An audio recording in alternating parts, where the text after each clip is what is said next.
Hello, my name is Lindsay Walton. I'm a professional team builder, and welcome to my YouTube channel. This is a place where I can really geek out and just enjoy investing in other facilitators out there. I really enjoy connecting with people who are interested in the art of facilitation, want to learn more about it, and that's everything from people who are just becoming facilitators all the way to ongoing professional development, advanced skills. And just welcome to my dining room. I film in the opportunities that I have, and so sometimes that might mean that I look very well put together, and other times, like today, I have spit up on me, and that's just my life right now. I have a young family, and so while dinner is in the oven and my husband has the kids, I wanted to geek out about the topic of quoting voices. So, this is something that just provides so much opportunity for incredible breakthrough with participants when a facilitator is able to recognize quoting voices, when somebody is using a voice other than their own to share a thought, something that they've heard before that they are now repeating, or the word that I prefer to use is regurgitating. Because with regurgitation, you haven't digested something, you haven't taken it and made it yours. Instead, you've taken something in and you're just barfing it back out. And when we can recognize when somebody's doing that, we're able to act as sounding boards, bounce the thought back to the person, and allow for that conscious processing to happen. When somebody can consciously process, do I own this or do I not own this? Amazing things happen. So let me break this down just a little bit more for you. When people quote, sometimes it is blatantly obvious. So a few clues. If you hear somebody say there are laws that enslave men and laws that set them free, there's a small possibility that they're quoting Sean Connery. If you come across somebody, maybe they're being super dramatic about it, so as you wish. Could be somebody quoting The Princess Bride. Other times people do physical things to make it obvious that they're quoting. They'll get out their little rabbit ears, their quotation marks. Sometimes you'll have somebody, oh, because I'm an idiot, and you can see just because they did the big action, chances are you weren't the one who said that, it was somebody else. But take all of that and make it much more subtle. Facilitators can catch on to, I recognize that movie quote. Oh, I saw the big dramatic thing, or I heard you change your accent. That was very obvious. But what about when it's dialed down? It's the same skill, but it takes the facilitator who's really paying attention. Because now listen to this. Yep, because I'm an idiot.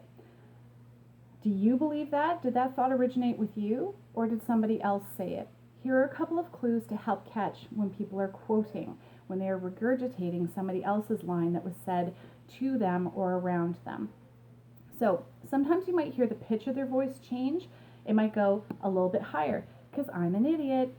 It might go lower, because I'm an idiot. When you hear those pitch changes, that can even actually give you a hint of who may have said that. Is the person's voice higher or lower? Who compared to their voice range speaks higher or lower? So that can sometimes indicate, depending on what it was, a parent, an employer. I'm not going to dig into that side of things right now, but just pay attention to, did they change the pitch of their voice? Did the timbre of their voice change? And so for anybody out there that you have an ear for music, treat listening to people, oh, my little guy's not happy. He's with daddy. Daddy's got him. If you're listening, treat their voice, their conversation, the way they're talking like a piece of music. Did the timbre of the music change? Why, partway through the piece, did it become almost like another instrument was playing? If you pick up on that, please trust your musical ear. It's possible that person is using their quoting voice and is now regurgitating another instrument, something that somebody else said. Those are the two main ones that I would say. And then otherwise, while some people do dramatic eye rolls, look for little eye rolls. Look for little shoulder shrugs. Look for somebody losing eye contact with you and then saying something. If your gut picks up on those little moments, I don't think those words are yours. What a perfect opportunity to then bounce back to the person. The way you just said that suggests to me those might not be your words. Out of curiosity, did you hear somebody else say that? Did somebody else say that to you? And then find out what they have to say. It's one of the reasons why we always treat facilitation patterns like patterns, not laws. Just because their voice changed, it's not a law, it's not a diagnosis. Haha, those weren't your words. Don't do that. Anytime you start diagnosing or treating human patterns like laws, you're going to get yourself in a lot of trouble. Don't go there. Instead, use it as an opportunity to ask an informed question. Are those your words? Did somebody else say that? It sounded like those words weren't your own. And all of a sudden, all sorts of things can happen. Somebody says, yes, that is my own. But more often than not, when I've bounced that question back to people, they've paused and then said, no, that was my coach when I was in 7th grade. No, my mom said that to me. That's what my boss told me during my evaluation. Whatever it was, it came from somewhere else. And just in that one moment of conscious processing, all of a sudden, they're making a conscious decision whether to own it or to discard. And especially with those destructive messages, they can see what's the valuable thing to take away. And then they leave the garbage behind. And if you can think of any time in your life where you've been able to just drop some garbage, feel some weight lifted off of your shoulders, feel that much more confident about the information you have in hand for moving forward, that's such a great feeling. What an amazing opportunity for a facilitator to have been present for those kinds of moments. It's really a blessing when you get to be there for that sort of thing. So with that in mind, I will mention one more thing that I forgot at the beginning, and that's obvious quotes. If you ever hear a phrase repeated that has just been said so many times it makes zero sense, it's another great way to catch quoting.